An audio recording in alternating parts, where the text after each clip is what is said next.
শ্রীকৃষ্ণ বলেন, মানুষের ধৈর্য আর ধর্মের পরীক্ষা কঠিন সময়ের মাধ্যমেই হয়। যখন সময় আপনার বিপরীতে চলবে তখন শান্ত থাকা উচিত, আর যদি খারাপ সময় চলতে থাকে তাহলে কাল ভালো সময় অবশ্যই আসবে। আপনি শুধু নিঃস্বার্থভাবে কর্ম করে যান, কারণ শুধুমাত্র কর্মই আমাদের হাতে থাকে। আমাদের দ্বারা করা কোনো কর্মের পরিণাম কি হবে, আমরা সেই কর্মের কি ফল পাবো, কবে ফল পাবো, তা কেবল ভগবানই জানেন। ভক্তগণ, আপনাদের সবাইকে আমাদের রাধাকৃষ্ণ ভক্ত ইউটিউব চ্যানেলে স্বাগতম।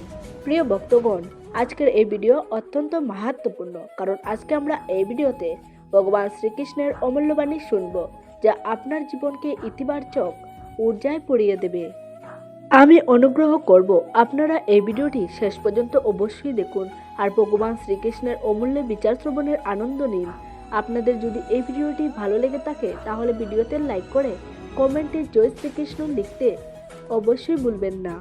শ্রীকৃষ্ণ বলেন, ভক্তিদের যদি মন লেগে যায় তাহলে বুঝে নিতে হবে আপনি ভগবানকে নয়, ভগবান আপনাকে বেছে নিয়েছে। ঈশ্বর শুধু দিশা দেখাতে পারেন, সেই পথে চলা আমাদের কর্ম।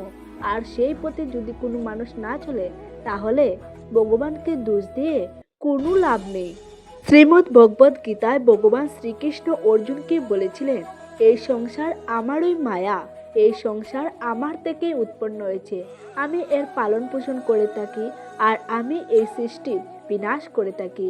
আমি অতীত, বর্তমান আর ভবিষ্যতের সমস্ত প্রাণীদের জানি, কিন্তু বাস্তবে আমাকে কেউ জানে না। আমি সমস্ত প্রাণীর হৃদয়ের স্থিত আত্মা, সমস্ত প্রাণীর আদি অন্ত মধ্য আমি। গ্রহের মধ্যে আমি সূর্য, বেদের মধ্যে আমি সামদেব, দেবতাদের মধ্যে আমি ইন্দ্র, ইন্দ্রিয়ের মধ্যে আমি মন, আমি ব্রহ্মা, আমি বিষ্ণু, আমি মহেশ্বর। জলাশয়ের মধ্যে আমি সমুদ্র, পর্বতের মধ্যে আমি হিমালয়। এই সম্পূর্ণ সংসার তুমি যা কিছু দেখতে পারছো সবই আমি। শ্রীকৃষ্ণ বলেন, জীবনে যতই কঠিন সময় আসুক না কেন কখনো তার থেকে পালানো উচিত নয়, কারণ যতই চেষ্টা করুন না কেন সমস্যা আপনার পেছন কখনোই ছাড়বে না। সমস্যা থেকে না পালিয়ে নির্ভয়ে তার সমাধান খুঁজুন। শ্রীকৃষ্ণ বলেন, জীবনে এমন ভালো কর্ম করা উচিত যে কর্মের ভগবান ছাড়া আর কোনো সাক্ষী থাকবে না। জীবন পাওয়া ভাগ্যের ব্যাপার, মৃত্যু হওয়া সময়ের ব্যাপার, কিন্তু মৃত্যুর পর লোকের মনে জীবিত থাকা কর্মের ব্যাপার। শ্রীকৃষ্ণ বলেন, ধৈর্য কোনো দুর্বলতা নয়, ধৈর্য এমন একটি শক্তি যা সবার মধ্যে থাকে না। মানুষ বিশ্বাসের দ্বারা নির্মিত, যেমন সে বিশ্বাস করবে তেমনই সে তৈরি হবে। সমস্ত জিনিস নকল করা যায়, কিন্তু চরিত্র আর ব্যবহার নকল করা যায় না। নিজের চিন্তাধারাকে নিয়ন্ত্রণে রাখুন, কারণ আপনার দুশ্চিন্তা বাস্তব রূপ নেবে। মন কর্ম ভালো হলে ভাগ্য কখনোই খারাপ হবে না। মন ঝুঁকানো অত্যন্ত জরুরি, কারণ শুধুমাত্র মাথা ঝুঁকালেই ভগবানকে পাওয়া যাবে না। যদি আপনি কিছু পরিস্থিতির জন্য চিন্তিত হয়ে যান যা আপনার নিয়ন্ত্রণে নেই, এর পরিণাম হলো সময় নষ্ট, ভবিষ্যতের অনুসূচনা। আপনি দুঃখে মন দিলে সবসময় দুঃখী থাকবেন, আপনি সুখে মন দিলে সবসময় সুখী থাকবেন, কারণ আপনি যেটাতে মনোনিবেশ করবেন সেই জিনিসটি সক্রিয় হয়ে উঠবে। শ্রীমদ্ ভগবদ গীতায় ভগবান শ্রীকৃষ্ণ বলেন, যেভাবে আলোয় অন্ধকার উজ্জ্বল হয়ে ওঠে সেইভাবে সত্যও উজ্জ্বল হয়ে ওঠে। তাই মানুষকে সবসময় সত্যের পথে চলা উচিত। মৃত্যু একটি অটল সত্য, যাকে পরিবর্তন করা যাবে না। এই সংসার যবে থেকে নির্মিত হয়েছে তবে থেকেই জন্ম মৃত্যুর চক্র চলে আসছে। কোনো মানুষ লক্ষ জিনিস জেনে নিলেও, পুরো পৃথিবীকে চিনে নিলেও সে যদি নিজেকে না জানতে পারে তাহলে তাকে অজ্ঞানী বলা হয়। শ্রীকৃষ্ণ বলেন, যদি কেউ আপনাকে প্রত্যাখ্যান করে তাহলে খারাপ ভাববেন না, কারণ সে বাস্তবে আপনার মূল্য জানে না। মুখে সবসময় হাসির মানে এই নয় যে জীবনে সংঘর্ষ নেই, শুধুমাত্র ভগবানের উপর ভরসা রাখুন। জীবনে যদি বড় কিছু করতে হয় তাহলে দুটি জিনিস সবসময় মনে রাখবেন। এক, যা হারিয়েছেন তার দুঃখ পাবেন না। দুই, যা পেয়েছেন তা কোনো কিছুর থেকে কম নয়। শরীর খারাপ থেকে মানুষ দুর্বল হয় না, মানুষ নেতিবাচক চিন্তাধারায় বেশি দুর্বল হয়ে পড়ে। নেতিবাচক চিন্তাধারাকে নিজের মনে প্রবেশ করার অনুমতি দেবেন না, কারণ এটি সেই জিনিস যা আমাদের আত্মবিশ্বাস কম করে দেয়। আপনার বিরুদ্ধে হওয়ার কথা চুপচাপ শুনে নিন, বিশ্বাস করুন একদিন সময় তাকে উত্তর অবশ্যই দেবে। যে নিজেকে বশ করতে পেরেছে তার জিদ দেবতারাও পরিবর্তন করতে পারবে না। পৃথিবীতে এসেছেন তো বাঁচার কৌশল শিখুন, শত্রুদের থেকে কোনো ভয় নয়, শুধু আপনজনদের উপর নজর রাখতে শিখুন।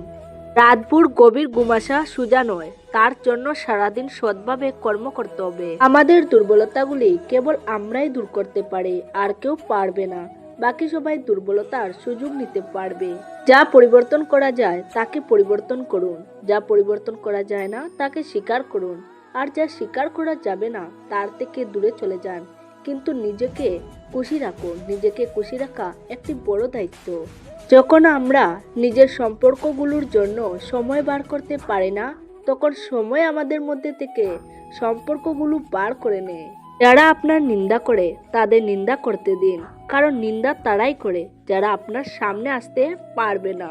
মিথ্যে বড়ই অদ্ভুত। নিজে বললে ভালো লাগে, অন্য কেউ বললে রাগ হয়। যদি খুশি থাকতে চান তাহলে লোকেদের কথায় কম আর নিজের কর্মে বেশি মন দিন। ভগবানের উপর বিশ্বাস। সেই শিশুটির মতো করুন যাকে তার মা কুলে নিয়ে আকাশের দিকে তুললো। শিশুটি ভয় পায় না, কারণ শিশুটি জানে তার মা তাকে পড়ে যেতে দেবে না। শ্রীমদ্ ভগবদ গীতায় ভগবান শ্রীকৃষ্ণ বলেন, হে অর্জুন, এই তিলুকে আমার কোনো কর্তব্য নেই, কোনো বস্তু প্রাপ্ত করার দরকারও নেই, তবুও আমি কর্ম করে নিজের কর্তব্য করি। হে পার্থ, আমি যদি কর্ম করার সময় সাবধানতা অবলম্বন না করি তাহলে বড় অনর্থ হবে, কারণ মানুষ সর্বপ্রকারে আমার অনুসরণ করবে। যজ্ঞ থেকে বেঁচে যাওয়া অন্নপ্রসাদ খাওয়া পুরুষ সমস্ত পাপ থেকে মুক্ত হয়ে যায়, আর যে পাপী লোক নিজের শরীর পোষণ করবে বলে অন্ন খায় সে পাপ খায়।